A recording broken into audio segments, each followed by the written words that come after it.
tumeanza kuona mtiririko au mwenendo wa wanaharakati ndani ya region yetu hii kuanza kuvamia na kuingilia mambo yetu huku.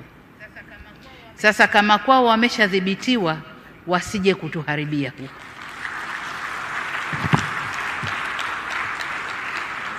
Tusitoe nafasi. Walishaharibu kwao, walishavuruga kwao. Nchi iliyobaki haijaharibika. Watu wako na usalama na amani na utulivu ni hapa kwetu. Kuna majaribio kadhaa. Niwaombe sana vyombo vya ulinzi na usalama na nyinyi wasimamizi wa sera zetu nje kutoa nafasi kwa watovu wa adabu wa nchi nyingine kuja kutovuka hapa kwetu. Hapana.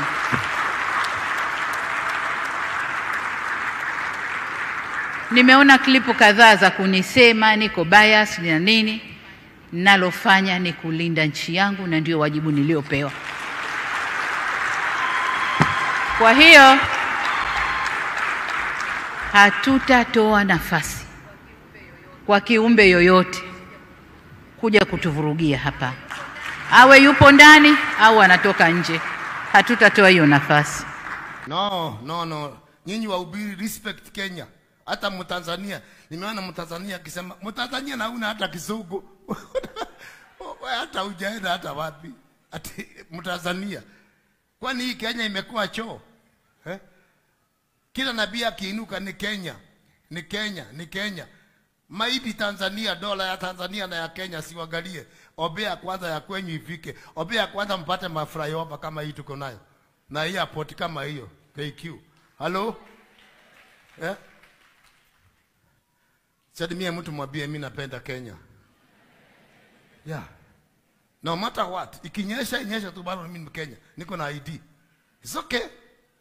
Sisi ni untouchable. If you try, you face the consequences.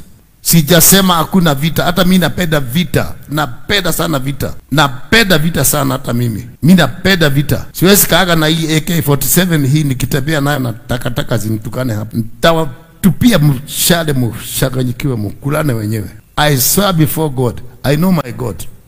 I will revenge. Nyinyi kama vijana wa taifa letu la Kenya na wauliza, musikubali mtu awashawishi kudharau nchi yenu. Nchi ya Kenya ni nchi yenu na hatuna nchi nyingine. Nchi ya Kenya ni mali yetu na ni haki yetu, na sisi inatulazimu sisi tutetee na kulinda taifa letu la Kenya. Hakuna mtu atapenda taifa hii usipopenda taifa letu la Kenya.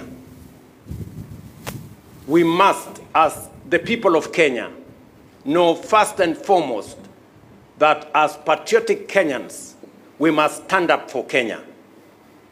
We must defend our country.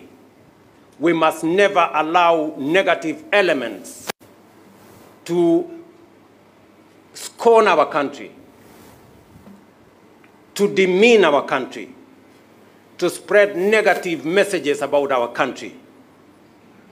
Kenya is first and foremost our home, and we must defend this country together.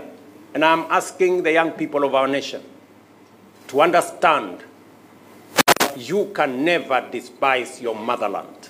We must always stand up for Kenya.